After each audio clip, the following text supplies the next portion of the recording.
I want to acknowledge our outstanding ambassador, Jim Cunningham, who's here with his lovely wife.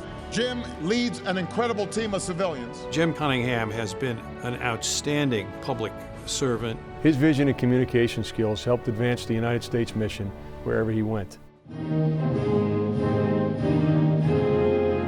I will support and defend the Constitution of the United States. I'm truly honored that President Obama and Secretary Clinton have placed their trust in me to advance America's interest in Afghanistan.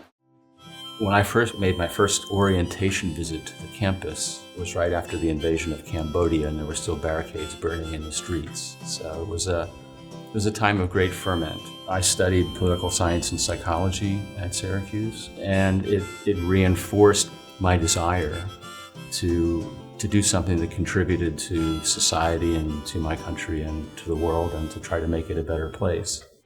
The really lucky thing about my getting into the line of work that I got into, diplomacy and the Foreign Service, was that as an individual you can really make a difference. And as I came through my career, I moved from one great job to another, from one great mentor to another. I learned from some of the best people in my profession about how to think, how to analyze, how to solve problems. I think what really made him successful was that he, frankly, to put it colloquially, he knew his stuff. He did his homework, and above all, he always kept his eye on the ball and kept moving an issue or a policy forward.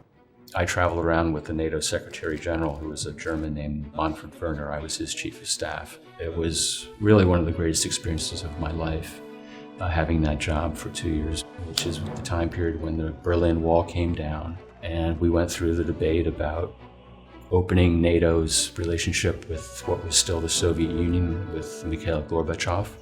Jim, to his great credit, was in charge of our mission to the United Nations on the very day of 9/11, and he had to respond to that situation. He had to go down to the General Assembly.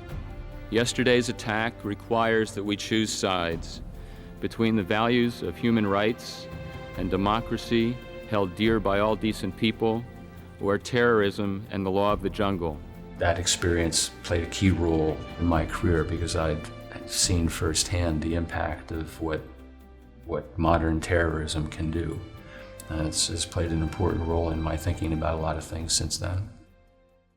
Being an ambassador is representing America's interests in whatever venue or organization that you're in. And the ambassador's job is to provide vision, leadership, direction, coordination, and guidance. Israel is a really challenging assignment, and Jim was just the right guy to do that. Low-key, a lot of behind-the-scenes diplomatic effort, getting to know all the players. I had the opportunity to work with Jim when he was the ambassador and I was the senior advisor to Prime Minister Netanyahu. He was a wonderful ambassador, someone who the Prime Minister deeply valued his discussions and conversations with, and we knew that Jim was working every day to strengthen the relationship between our two countries. Ambassador Cunningham served as the U.S. ambassador to Afghanistan at a critical period in the relationship between the U.S. and Afghanistan. He oversaw the first and historic elections of the Afghan people, and he negotiated the bilateral security agreement which established a framework for a long-term U.S. presence in Afghanistan. Throughout the years, there have been random or not random attacks on American diplomats and personnel. Being in Afghanistan was a different order. It's a sobering thing to wake up every morning and know that there are people out there who are trying to kill you. The characteristic that most stands out for me with Jim Cunningham is his compassionate leadership. I saw that in the wake of an incident down at Kandahar when one of our young Foreign Service officers was killed by an improvised explosive device. It was Jim's leadership that consoled the embassy team, and he also went the distance to make sure the family back home in the United States was well taken care of.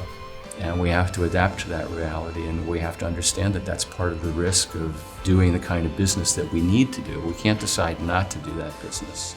We need to do that business for the good of the country and for the American people.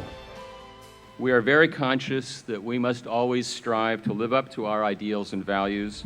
I think Jim's lasting contribution to American diplomacy is his willingness to have stepped up to some of the most challenging situations of our times. We just cannot escape the conclusion that the United States is a really unique country with unique responsibilities, and we can choose to exercise them or not, but the world will be a better place if we do. I think I did make a difference.